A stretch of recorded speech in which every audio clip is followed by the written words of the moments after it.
بسم الله الرحمن الرحیم. والنوم مضطجعا، اور سونا کروٹ کے بل، اور متکئا یا ٹیک لگا کر کو تکیہ پر یا کسی اور چیز پر، اتکا یتکئ، ایسے ٹیک لگا سو جانا، چاہے تکیہ ہو یا ایسے زمین پہ ہیں بازو کے بل کیا کرے ٹیک لگا لے، یہ اتکا. اور ایک ہے استلقاء، اور استلقاء کے چھت لیٹنا، اور ایک الٹا لیٹنا، اس کو مکبن کہتے ہیں، مکبن علی وجہ، الٹا لیٹنا. عربی مختلف ہے.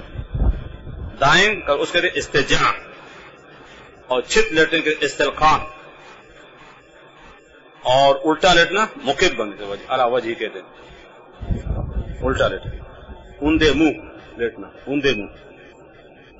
اور اتکا کہتے ہیں ایسے ٹیک لگانا، چاہے تکیے پہ یا ایسے زمین پہ کیا کریں ٹیک لگا لیں. اور ٹیک لگاتے ہیں نا اس دنیا سے چلا گیا، تو یہ بھی سن مستجین متقین. اور مستن الی شیئن، یا کسی اور چیز ایسے ویسے ٹیک لگائیں، لیکن سارا توازن اپنے پر نہ ہو بلکہ اس چیز پر ہو. توازن نہ ہو، چیز پر ہو سارا. اب چیز اس کو روک رکھا ہے، اگر چیز نہیں ہوتی لازماً گر جاتا، تو اس طرح سونے سے وضو کیا ہو جاتا ہے ٹوٹ جاتا ہے، پھر اپنا ذاتی توازن تو ہے ہی نہیں. الی شیئن لو ازیلا، کہ شے کی صفت ہے یا اس کے حال ہے، دونوں ترکیب صحیح ہے. ایسی چیز لو ازیلا، اگر چیز کو ہٹا دی جائے، لسقطا، تو لازماً ہے کیا گر جائے. یہ خود اپنے توازن پر قہر نہیں ہے، اپنے توازن پر بلکہ چیز کے سہارا پر ایسے جیسے. اب دیوار ہو کہ تکیہ ہوگا، اگر دیوار نہیں ہو تو لازم گر جاتا، تو اس طرح ٹیک لگانے سے وضو کیا ہو جاتے ہیں ٹوٹ جاتا ہے.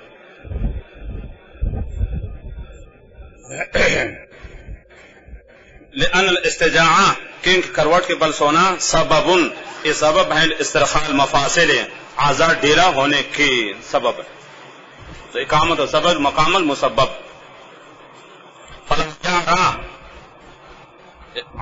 خالی ہونا، کہ اس طرح سونا کہ کروٹ کے بل، یارہ کا فعل ہو ضمیر ہے، نوم مستجعن، کروٹ کے بل سونا خالی نہیں ہے، ان خروج شیء، کچھ نکلنے سے. یارہ کا فعل ہو ضمیر ہے، تو کس طرح ہے نوم کی طرف، نوم مستجعن، کروٹ کے بل سونا خالی نہیں ہوتا کچھ نہ کچھ نکلنے سے. انسان کو نیند پتہ نہیں چلتا ہے، لازماً کچھ نکلا ہوگا. وثابت عادتاً، عام طور پر یہ کچھ کو نکل جاتا ہے نا، تو جو چیز عادتاً ثابت ہو، کل متیقن بھی مرجع کون ہے ثابت، وہ یقینی، وہ یقیناً کچھ نکلا ہے، لہذا وضو ٹوٹ جائے گا. تو نیند سبب ہے استرخاء مفاصل کے لیے، تو اقامت و سبب مقام المسبب ہو. والاتکاء، اور ٹیک لگانا، یزیل، مقصد کے ہیں مسقط الیقظۃ، بیداری کی رکاوٹ کو. اتکاء، انسان جب بیدار ہے نا تو بیٹھا رہتا کوئی مسئلہ نہیں ہے، لیکن ٹیک لگانا اس بیداری کی رکاوٹ کو ختم کر لیتا ہے. والاتکاء، ٹیک لگانا، یزیل، ساکت کر دیتا ہے، ختم کرتے ہیں ممسکۃ الیقظۃ، بیداری کے رکاوٹ کو. کس سے؟ لزوال المقعد من الارض، مقعد ہر زمین سے. انسان ٹیک لگائے تھے نا، مقعد زمین سے ہٹا وہ سو رہا ہوتا ہے، وضو ٹوٹ جاتا ہے. وَيَبْلَغُ الْإِسْتِرْخَاءُ، اور پہنچ جاتے اعضاء کا ڈھیلا پن، فی النوم، نیند میں، غایتہ، اپنی انتہا کو. نیند کی حالت اعضاء بالکل ڈھیلے ہو جاتے ہیں، سمجھ رہے؟ 2 پلیٹ ڈال کے شریر دبا کا خران سے لے رہا ہے بس، اور مکھی آ رہے جا رہے پتہ نہیں چلتا اس کو، سمجھ رہے؟ مکھیاں منہ میں آ رہے جا رہے، گرمی کا موسم ہے، 3-4 پلیٹ شریر دبائے ڈال کے اور اتنا پانی پہ مشکیزہ کی طرف پڑا ہوا ہے، موٹا تازہ آدمی ہوں، سمجھ رہے ہو، اور 10-12 روٹی کا، دوپہر گرمی کا موسم ہے، خرا ڈھیلا ہے، مکھی آ رہے جا رہے پتہ نہیں چلتا اس کو، اس دوران کونے کے پتہ نہیں چلتا. وَيَبْلُغُ الْإِسْتِرْخَاءُ فِي النَّوْمِ غَایَتَهُ، اپنے انتہا کو، بِهَذَا النَّوْعِ مِنَ، اس طرح کے ٹیک لگانے سے، سونے سے اعضاء بالکل کیا ہو جاتے ہیں ڈھیلے ہو جاتے ہیں. غیر ان السند یمنعه من السکوت، ٹیک لگانے سے گرنے سے کیا ہے روکتا اس کو، سنمن اسے ٹیک لگانا. بخلاف حالت یہاں تک تو آزاد تو ڈیلے ہو گئے ہیں، لیکن ٹھیک لگانا تو ٹھیک لگانا اسے کیا ہے گرنے سے اس کو روک لیتا ہے، لیکن آزاد تو ڈیلے ہے نا، تو لہٰذا وضو کیا ہو گئے ٹوٹ گئے. سند ایسے نہیں مطلب ٹھیک لگانا ہے. یمنعہ من السقوط بخلاف حالت. آگے استثناء ہے نا کہ کس کس نیند کے حالت وضو ٹوٹ جاتا ہے. وہ جب انسان کروٹ کے بل الٹا لیتے، ٹیک لگا سو جائے، چت لیٹے، منہ کے بل لیٹے، اندھے منہ، ان تمام صورت وضو ٹوٹ جائے. آگے بیٹھے بیٹھے رکوع سے وضو نہیں ٹوٹتا ہے. بخلاف ہے آگے جو استثناء آ رہا ہے نیند کے ان حالات کے بارے میں جن سے وضو نہیں ٹوٹتا. پہلے وہ حالات تھے جن سے وضو ٹوٹ جاتا، اب وہ حالات بتا رہے ہیں جن سے وضو نہیں ٹوٹتا ہے. بخلاف حالت القیام والقعود. بخلاف کس کے؟ قیام، کڑے کڑے سو رہے ہوتا رہتا ہے. والقعود بیٹھے بیٹھے نماز میں بیٹھے بیٹھے امام اٹھ کے پتہ نہیں چلا ادھر سو رہا ہے. کلاس میں اثر بہت ایسے. والرکوع رکوع میں والسجود نماز کے اندر وغیر ہاں اور نماز کے باہر بھی وہ صحیح ہو. اب یہ صحیح یہ اس لیے کہا کہ بعض حضرات نے فرمانا اگر نماز کے اندر کے بیٹھے بیٹھے سو جائے کھڑے وضو نہیں ٹوٹے گا، لیکن نماز کے باہر اگر کیا کرے بیٹھے بیٹھے سو جائے تو وضو کیا ہو جائے گا ٹوٹ جائے گا نماز کے باہر. ایک صحیح قول کہ چاہے نماز کے اندر ہو یا نماز کے باہر ہو کھڑے کھڑے اور بیٹھے بیٹھے سو جائے تو وضو نہیں ٹوٹے گا، اسے پر وہ صحیح ہو. لأن الباقی کیا ہے استمساک باقن، کچھ کے مضبوطی کے ہیں برقرار ہے، کیونکہ انسان اپنے توازن کے ہیں برقرار رکھا ہوا ہوتا ہے. بیٹھے بیٹھے توازن برقرار ہے، کسی پر ٹیک لگا نہیں نا. ہاں اپنے قوت اپنے توازن کے بلبوتے کے ہیں بیٹھا ہوا ہے سو رہے. اگرچہ غفلت ہے، خراٹے لے رہا ہے، منہ سے پانی بہ رہا ہے، مکھی آ رہے جا رہے پتہ نہیں چل رہا اس کو، لیکن توازن دوڑس کے ہیں برقرار ہے. اس لیے بعض فرمائے مکمل تو نہیں ہے، خراٹے لے رہے سو رہا ہے، آنکھیں بند، پتہ نہیں چلتا کہ دنیا میں کیا ہو رہا ہے، منہ سے پانی بہ رہا ہے اسے، مکھی منہ میں آ رہے جا رہے پتہ نہیں چل رہا، لیکن کہ توازن برقرار ہے استمساک تو اسے وضو نہیں ٹوٹے گا. لأن بعض انساک باقن کیوں از لو زانا لسکتا، اگر وہ استمساک نہیں ہوتا زارک فائل ہو زمان گر جاتا. گرا کیوں نہیں کہ استمساک کیا ہے برقرار ہے. اگر استمساک نہیں ہوتا تو گر جاتا، کیونکہ استمساک ہے تو نہیں گر رہا نا، تو پتہ چلا کہ قوت کے توازن برقرار ہے، اس لیے اس طرح سونے تو وضو نہیں ٹوٹتا ہے. فلم یتم استرخاء اور اعضاء کا ڈھیلا ہونا مکمل نہیں ہوا، مکمل اعضاء ڈھیلے نہیں بیٹھے بیٹھے اور قیام کے حالت میں. بخلاف کس کے کروٹ کے بعد وہاں تو بالکل اعضاء ڈھیلے ہو جاتے ہیں، تو یہاں چونکہ اعضاء ڈھیلے نہیں ہیں تو لہذا وضو نہیں ٹوٹے گا. یہاں تک تو ایسے عقلی بات کہی اور مزید آگے کیا ہے نقلی دلیل. والاصل فیہ اصل اس مسئلے میں کیا کہ بیٹھے بیٹھے سونا اور کھڑے کھڑے رکوع سے دیکھ حالت میں سونا قیام میں کہ وضو نہیں ٹوٹتا ہے، ایسے نقلی بات کی اصل دلیل عام صلی اللہ علیہ وسلم کے ارشاد ہے. والاصل فیہ قول علیہ السلام لا وضوء علی من نام قائما او قاعدا او راکعا او ساجدا فانما الوضوء علی من نام مستجعا کروٹ کے بل فان اذا نام مستجعا فانه یہ حدیث کے الفاظ ہیں کہ صاحب رائے اپنی تشریح ہے، جب یہ کروٹ پر سو جاتا ہے استرخت مفاصلہ اذا ڈیل ہو تو وضو ٹوٹتا ہے. بخلاف کس کے حالت قیام کو استرخاء مفاصل نہیں ہے لہذا وضو نہیں ٹوٹتا. والغلبۃ علی العقل اس پر عطف چل رہا ہے، والنوم مستجعا. والغلبۃ علی العقل بے ہوش ہونا، انسان جب بے ہوش پتہ نہیں چلتا ہے نا، تو اصل بے ہوشی ناقض وضو نہیں ہے. یہاں بھی اقامت السبب مقام المسبب، انسان بے ہوش ہو تو پتہ نہیں چلتا بدن سے کچھ نکلا ہو تو ہوش میں ہے ہی نہیں، تو لہذا نفس بے ہوشی کو کیا ہے ناقض وضو میں شامل گئے. تو اصل جو کہ خروج الریح ہے جیسے نیند میں نا استرخاء مفاصل یہاں بھی اس طریقے سے، جیسے نیند کے انسان کو پتہ نہیں چلتا ہے تو یہاں بے ہوشی میں پتہ نہیں چلتا ہے، ہو سکتا ہے کچھ نہ کچھ نکل چکا ہو، تو لہذا نفس بے ہوشی کو کہ وضو کے ٹوٹنے کام قرار دے کر بالاغماء بے ہوشی کی وجہ سے عقل مغلوب ہو جائے. والجنون اور پاگل پن اس سے وضو کیا ہو جاتا ہے ٹوٹ جاتا ہے. جنون تو مکلف نہیں، نتیجہ یہ نکلے گا نا ایک آدمی پاگل ہو گیا پھر ہوش میں آ گیا تو وضو کرنا پڑے گا نماز کے لیے، نتیجہ اس طرح نکلے گا. ایسے تو مجنون ہے، اس سے کیا فرق پڑے؟ وہ تو نماز نہیں پڑھتا ہے، مکلف نہیں ہے، پاگل ہو گیا. پھر کیا ہو گیا؟ ٹھیک ہو گیا من جانب اللہ. اب جب نماز پڑھے گا تو کیا وضو کرنا پڑے گا اس کو، جنون کی وجہ سے. والجنون لأنه فوق النوم، کہ جنون کیا ہے؟ نیند تو 3-4 گھنٹہ کے لیے، 5-6 گھنٹہ کے لیے، یہ تو ہمیشہ کے لیے، اس سے بڑھ کر جنون.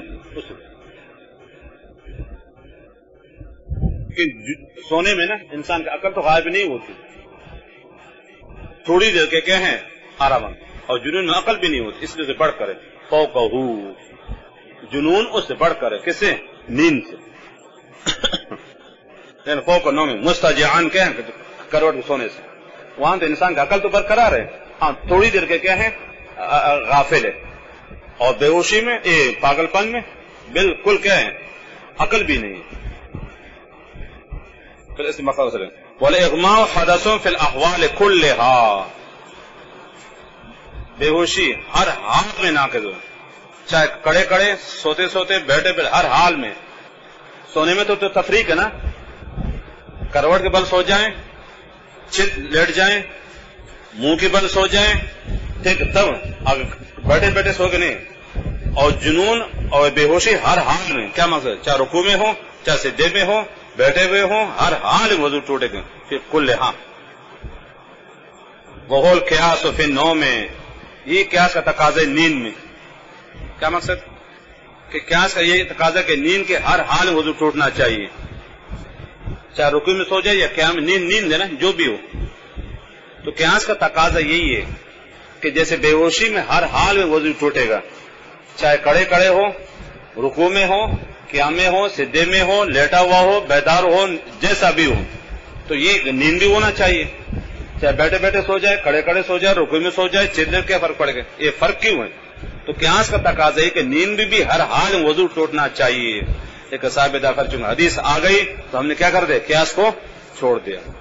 کہ اصول ہیں کہ جب نص آ جائے، حدیث آ جائے تو قیاس کا اعتبار نہیں ہے، کیونکہ حدیث کے مقابلے میں قیاس کو کوئی حیثیت نہیں. اگرچہ ضعیف کمزور روایت کیوں نہ ہو، اس کے مقابلے میں قیاس نہیں ہے. قیاس ایک ضرورت مجبوری ہے، جب تک ضرورت نہ ہو تو قیاس نہیں. جب حدیث آ گئی تو قیاس کا اعتبار نہیں ہے. تو اگرچہ قیاس کا تقاضا یہ ہے نیند کے ہر حال میں وضو ٹوٹنا چاہیے، کہ حدیث آ گئی کہ رکوع سجدے میں وضو نہیں ٹوٹتا، لہٰذا ہم نے قیاس کو چھوڑ دیا. صرف یہ کہا کہ سوتے کہیں کروٹ کے بل، چت لیٹ جائیں، الٹا لیٹ جائیں، ٹیک لگا تو وضو ٹوٹے گا، ورنہ نہیں. حدیث کی وجہ سے، ورنہ قیاس کا تقاضا ہر حال میں وضو ٹوٹنا چاہیے. لیکن جب حدیث آ گئی تو ہم نے قیاس کو چھوڑ دیا. پھر نو میں ان عرفنا ہو، بھوک مجھے کون ہے؟ مسئلہ وضو ٹوٹنا نا بالاثر ہے. کس وجہ سے؟ حدیث کی وجہ سے. بھوک مرجع کون ہے؟ یہ نقض وضو ہے نا، کہ فرق ہے کہ کھڑے کھڑے سو جائے وضو نہیں ٹوٹے گا، اگر لیٹ جائے سو. یہ فرق ہم نے کہاں سے پہچان لیا؟ بالاثر، حدیث کی وجہ سے. والاغماء فوقہ، اور بے ہوشی نیند سے اوپر ہے. فلا یقاس علیہ، لہذا نیند کو بے ہوشی پر قیاس نہیں کیا جا سکتا. کہ اصول یہ ہے ادنا کو اعلیٰ پر قیاس کیا جائے گا، اعلیٰ کو ادنا پر قیاس نہیں کیا جائے گا. فلا یقاس علیہ. تو بے ہوشی کو کیا نماز پر قیاس نہیں کر سکتے. والقف کا ہاتھوں پہ صلاۃ ہے. آگے جو مسئلہ آ رہا ہے، زور سے ہانسنا، کہاں منہ پاڑ کر ہانسنا اردو میں کہتے ہیں. 32 دان سب نظر آ جائے اور آس پاس والوں کے کان کے پردے پھٹ جائیں. یہ عیب بھی ہے، جہالت بھی. اس لیے انبیاء مرسلین سے کہا ثابت نہیں ہے. جو چیز شرعن اور عرفن عیب یاد رکھنا، جسے جماعی لینا، یہ سستی کی علامت ہے. انبیاء کو جماعی نہیں آتی، کسی نبی کو نہیں آتی سستی. کہاں عیب ہے، زور سے ہانسنا کسی نبی سے کہا ثابت نہیں. میل کچیل عیب ہے، انبیاء کے بدن کپڑوں پر میل نہیں جمتا، بالوں میں جوئے نہیں آتے. ہر وہ چیز شرعن یا عرفن عیب ہو، اللہ تعالیٰ نے انبیاء کو ان سے پاک کر کے رکھا ہے. ان سے کہا زور سے ہانسنا. آگے خود صاحب ہدایت تفسیر کر رہے ہیں، منہ پاڑ کر ہانسنا. 32 دان سب دکان کا ہنسنا، یہ دل کے مردہ ہونے کی نشانی۔ اس لیے انبیاء و مرسلین ہیں اللہ کے جو نیک بندے وہ بھی اس زور سے نہیں ہانتے۔ اسے جمیع انبیاء کے بارے میں کہتے فضحک رسول اللہ صلی اللہ علیہ وسلم یا فتبسم رسول، ضحک معمولی سے ہنسنے کو 7 اور بڑی مشکل سے سنے کو، اور تبسم کے مسکراہٹ کو، اور قہقہت کے منہ پاڑ کے ہنسنا، اپنے تو کہ دوسرے کو بھی کان کے پڑھ دے تو اس سے وضو کیا ہے ٹوٹ جاتا ہے۔ نماز کے اندر بھی، نماز کے باہر نہیں، نماز کے اندر خاص والکف صلاۃ ذات رکوع و سجود، رکوع سجدے والی نماز ہے کہ جنازہ کو نکالا، جنازہ میں نہیں ہے۔ اصل واقعہ آ رہا ہے نا کہ عام صلی اللہ علیہ وسلم کے دور میں سے واقع پیش آئے، ایک شخص آنکھوں سے معذور تھے، کسی کھڈے میں گر گئے، بعد حضرت پیچھے آنس پڑے، بڑے صحابہ نہیں، نو مسلم تھے، مسائل معلوم نہیں تھے یا منافقین تھے جیسے بھی، وہ ہانس پڑے زور سے، تو پھر نماز کے بعد آپ نے فرمایا کہ جو نماز کے اندر ہانسے تو کہ نماز بھی لوٹا دے اور وضو بھی لوٹا دے۔ اب قیاس کا تقاضا ہی کہ قہقہ سے وضو نہیں ٹوٹنا چاہیے، قہقہ سے کیا فرق پڑے گا؟ نہ کوئی خون نکلنا، گندگی نہیں، کچھ بھی نہیں، قہقہ ہے ہانسنا۔ قیاس کا تقاضا یہ ہے قہقہ سے وضو نہیں ٹوٹنا چاہیے، لیکن حدیث آ گئی تو قیاس کو چھوڑ دے، اور یہ اصول ہے جب حدیث خلاف قیاس ہو مزید اس پر قیاس نہیں کر سکتے۔ تو وہ کہ رکوع سجدے والی نماز تھی، لہذا رکوع سجدے والے تک محدود ہے، اور جنازہ کے بارے میں حدیث نہیں ہے، لہذا جنازہ وضو نہیں ٹوٹے گا۔ ذات رکوع ہے کرنا وہ نماز جس رکوع سجدے جیسے جنازہ وغیرہ، اور نماز کے باہر بھی قہقہ سے نماز فاسد نہیں ہوتی جنازے کے، اور ایسے بھی وضو نہیں ٹوٹے گا۔ والقیاس انہا لا تنقض، قیاس کا تقاضا قہقہ وضو کو نہ توڑے، کفارہ حزب قہقہ طرف راجع، وہ قول شافعی، امام شافعی رحمہ اللہ کا مذہب ہے، امام احمد اور کیا ہے مالک کے بھی، لأنہ لیس بخارج نجس، کیونکہ گندگی تو نہیں نکلی نا، کچھ بھی نہیں، اللہ کہ اتنا زور سے قہقہ لگا کہ وہاں سے کچھ نکل جائے وہ تو بات کی بات ہے، اگر زور سے قہقہ لگا کہ ادھر سے بھی کچھ نکل جائے وہ تو الگ بات ہے، لیکن نفس سے قہقہ سے کچھ نہیں ہوتا، ہوتا رہتے میرے بھائی ایسے کبھی کہ اسے کہتے انسان جو بھی حرکت کر سوچ سمجھ کر کرتا ہے، ہنسی بھی کہ سوچ سمجھ کر، ایسا نہ کہ ڈبل ہنسنا نہ ہو جائے۔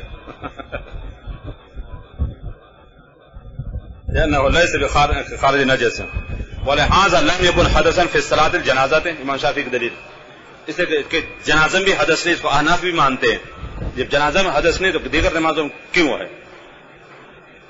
اور سیدت تلاوت ہے، سیدت تلاوت میں بھی اگر کوئی قہقہ لگائے وضو نہیں ٹوٹے گا، کوئی پاگل ایسا نہیں کر رہا ہے، کر لے تو حکم یہ ہے وضو نہیں ٹوٹے گا۔ وہ خارج صلاۃ، نماز کے باہر بھی امام شافعی کی دلیل چل رہے ہیں، جنازہ بھی وضو نہیں ٹوٹے گا، سیدت تلاوت بھی نہیں ٹوٹے گا قہقہ لگانے سے، اور نماز کے باہر بھی، تو نماز کی کیا خاصیت ہے؟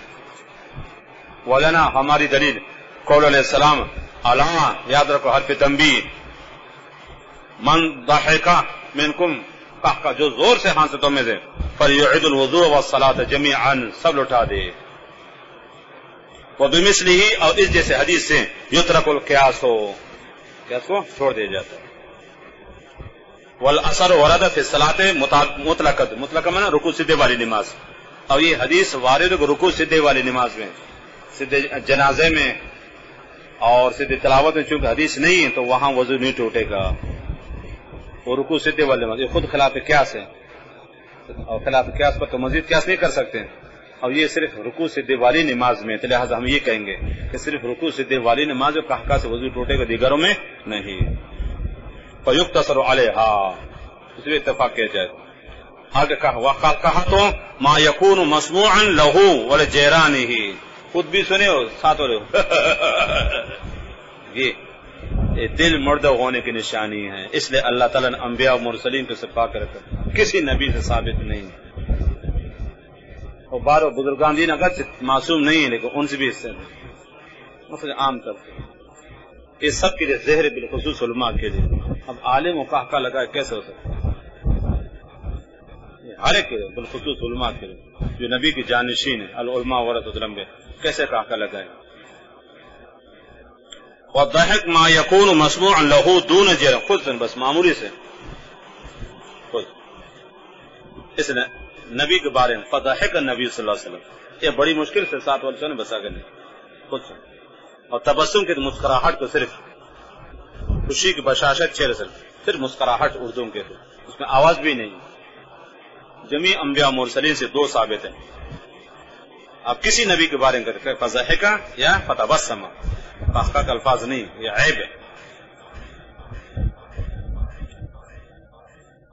اور اس آگے ایک تبسم ہے، اور تبسم کے مسکراہٹ وہ تیسری قسم ہے. تب مسکراہٹ صرف خوشی کے آثار چہرے سے کیا ہوں نمایاں، خوشی کے آثار، اس میں کوئی آواز نہ ہو، اور ضحک معمولی سے انداز اور قہقہ پر ہو. عیب یاد رکھنا، یہ سب سے بیماری عورتوں میں زور سے، اور پھر 10 قدم آگے اس کو طلباء ہے، 10 قدم. یہ اللہ کا عجیب نظام. اکثر طلباء و عورتیں خصلتوں میں ایک جیسے، خاص کر اس چیز سے بہت پرہیز قہقہ سے زور سے، کیونکہ خوشی ہے انسان فطری تو ہنسی آ جاتی ہے. یاد رکھنا، کبھی خوشی کی وجہ سے، کبھی تعجب کی وجہ سے، کبھی ایسے ایک حدود شرم میں رہتے ہوئے. اس سب کے لیے زور سے ہنسنا، بالخصوص کس کے لیے؟ علماء طلباء کے لیے. جیرا نہیں علماء جیسے کہ یفسد الصلاۃ دون الوضوء، ضحک اگر نماز کے اندر کیا کرے گا ہنسے تو نماز فاسد ہو کے لیے وضو نہیں ٹوٹے گا. اور تبسم سے کچھ نہیں ہوتا. نماز کے اندر باز آتی ہے، نماز کے اندر ہنسی آتی ہے. تو کہاں سے یاد رکھنا، وضو اور نماز دونوں گئی. ضحک سے نماز فاسد ہے تو وضو برقرار، اور تبسم سے کچھ نہیں. وضو بھی برقرار اور کیسا کرنا مناسب نہیں ہے، لیکن چونکہ غیر اختیاری چیز ہے، غیر اختیاری. نماز کے اندر انسان کہ کوئی چیز ذہن میں آ جاتی ہے، خیال آ جاتا ہے تو ہنستا رہتا ہے. تو تبسم یاد رکھنا اگر نماز کے اندر کر لے کوئی تو فرق، اگرچہ مناسب تو نہیں ہے تاہم اگر آ بھی جائے تو نماز اور وضو کے اندر فرق نہیں پڑے گا. تو صاحبدان نے صرف 2 کا ذکر کر دیا، کہاں سے دونوں گئی، نماز بھی گئی وضو بھی گیا. اور تبسم سے نماز گئی تو لیکن وضو برقرار، ضحک سے اور تبسم سے کیا ہیں دونوں برقرار، لیکن کرنا اسے مناسب نہیں ہے. کبھی ہو جاتا ہم بس کر جاؤں. کرود ہو سکوی. بعض لوگ فرماتے کہ لفظ مولانا کہنا درست نہیں ہے، لفظ مولا غلط جاہل ہے. مولا کا کئی معنی یاد رکھنا، یہ دینی رہبر کے معنی میں آتے ہیں. علماء کے نام مولانا یہ دینی رہبر اور رہنما. اصل تو مولا کے مولوی اللہ مولا، اس سے ہاتھ لگے سر تو مولانا کہنا صحیح ہے، بمن دینی رہبر اور رہنما. زکات کو ساکت کرنے کے لیے ہیلہ بنا جینا گناہ ناجائز ہے. جو عبادت سے بچ ہیلہ کرے وہ بھی کہ انسان نہیں رہ گئے. لوگ کہتے ہیں کہ نماز تراویح کی جماعت عمر کے زمانے میں شروع ہوئی ہے، یعنی 20 رکعت تراویح، تو کہتے ہیں کہ یہ بدعت حسن ہے، تو میلاد بھی بدعت حسن ہے. واہ بھائی واہ واہ، یہ صحابہ کے اجماع سے ہوا ہے. تیرے نے کیا تھا وہ حسن ہے بحیثیت لغوی حساب سے، باقی اس پہ صحابہ کرام کا اجماع ہوا ہے. جو چیز اجماع سے ثابت ہو اس کو اپنی بدعت کو قیاس نہیں کر سکتے، وہ تو منسوخہ ہو گئے. صرف فاروق اعظم کی ذاتی رائے نے تمام صحابہ سے اپنا مشورہ کر دیا تھا، اور صحابہ کرام کے مشورے سے کہ 20 رکعت تھے. باقی جو بدعت حسن بحیثیت لغوی کے اور وہ عیدیں آئی کہ ہیں بدعت اصلاحی کے بارے میں. اہل حدیث حضرات غائبانہ جنازہ پڑھاتے تو اور یہ دلیل پیش کرتے کہ حضور صلی اللہ علیہ وسلم، یہی دیگر ائمہ کا مذہب بھی ہے. تو ہم کہتے ہیں کہ وہ صرف نجاشی کی خاصیت تھی، نجاشی کے علاوہ باقی جتنے صحابہ کرام آپ غائبانہ انتقال کرے آپ نے کسی کی جنازہ نہیں پڑھائے. اور عام صلی اللہ علیہ وسلم حیات طیبہ میں کتنے صحابہ کرام انتقال کر گئے لیکن آپ نے غائبانہ کسی کی جنازہ نہیں پڑھا. یہ نجاشی کی خاصیت تھی، اس نے غائبانہ ایمان لایا تھا تو آپ نے غائبانہ جنازہ پڑھایا تھا، اس کو احسان کر کے. اور اس کے علاوہ کسی کا آپ نے جنازہ نہیں پڑھا غائبانہ. تم یہ کفر اسلام کا جنگ نہیں، زیادہ سے خلاف اولا کرے. باقی 3 مذہب اس فرقہ، امام شافعی احمد و مالک کا مذہب ہی، صرف اناف کے ہاں کہ نہیں.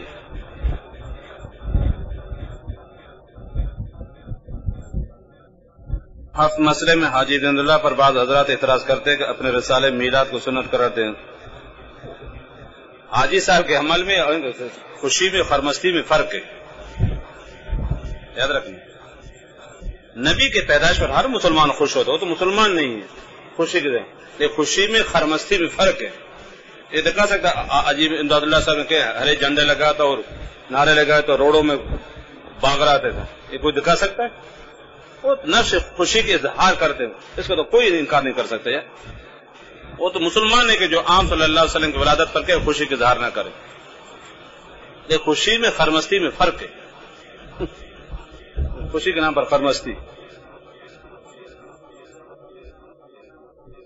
جو حرکتیں یہ کرے تو حاجی صاحب نے کبھی یہ نہیں کی.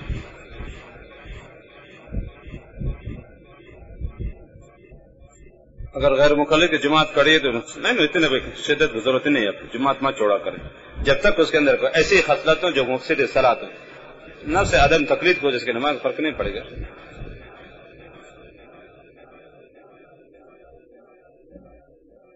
نماز کے بعد اجتماعی دعا کا کیا حکم ہے؟ جائز سنت طریقہ کیا حکم؟ آپ کے اشکال کیا ہے اس میں؟ صحیح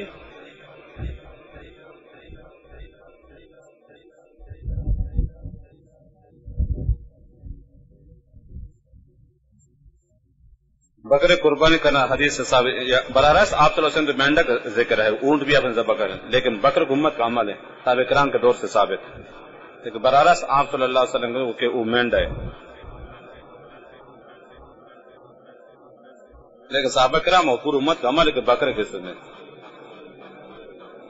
لیکن کوئی احادیث ذکر ہے لیکن براہ راست آپ سے نہیں ہے. اسپیکر پرچی مت دے گا, علیحدہ جواب بھی ایسے دے دوں گا, جیسے سوالوں کو جواب اسی طرح سے آ جائے گا. اسپیکر مناسب نہیں.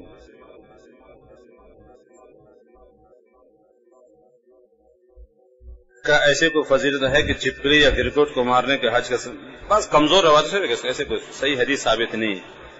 نہ گرگٹ کے مارنے کا ہے لیکن اس طریقے سے کوئی حدیث نہیں ہے.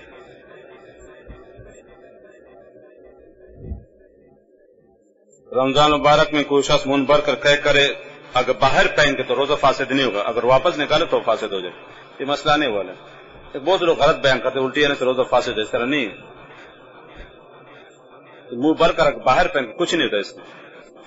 سیدھا بیٹا خیال کرنا ہے. صرف دو صورتیں ایسی ہیں الٹی سے روزہ فاسد. ایک صورت ہے نا منہ بھر کر آ جائے اور واپس نکالے اس کو جان بوجھ کر, خود نا جان بوجھ کرے توفہ. اور دوسری صورت ہے کہ استقاء کرے منہ میں اور جان بوجھ کر اٹھی کر واپس لے جائے تو فاسد ہوگا. اس کے علاوہ کچھ نہیں. اگر کوئی اپنے آدمی بیوی کی طرف سے قربانی کرنا چاہے تو بیوی کی اجازت شرط ہے. اگر مالدار اس کو بتا دے میں آپ کی طرف سے قربانی کروں گا, وہ تو خوشی سے جاتے, کم سے کم پیسے تو بچ جائیں گے نا, سینڈل اور کپڑے زیورات کی عید کے لیے. وہ تو لیکن اطلاع دے دو. جو شخص نامحرم عورتوں سے پردہ نہیں کرے اس کے پیچھے نماز پڑھنا اور عمل اتنے بڑے بزرگ بھی آج کل نہیں ملیں گے نا. اور عام بھی جاہر کے نکاح پڑھ کیا کرو مجبور عاملیں گے مجبوری بس بچے تو بہتر باقی جواز ہے.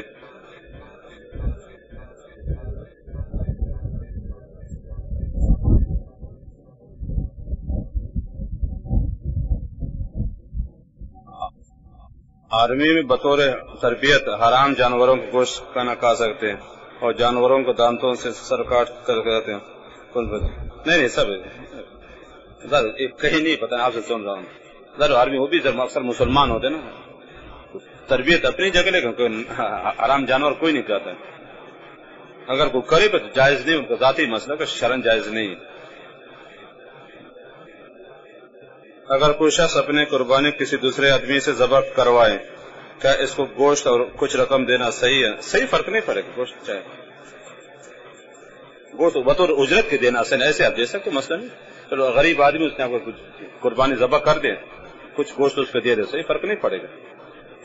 اور پیسے سے دے دے اجرت کے طور پر صحیح ہے. صرف کال اور گوشت بطور اجرت کے دینا صحیح نہیں ہے, ایسے تعاون کے طور پر دینا صحیح ہے. اجرت الگ چیز ہے, تعاون الگ چیز ہے. اور غریب آدمی کو جانور ذبح کروں, کال بھی آپ لے لو, کچھ گوشت بھی آپ کو دے دوں, تعاون کے طور پر تو صحیح ہے لیکن اجرت کے طور پر نہیں.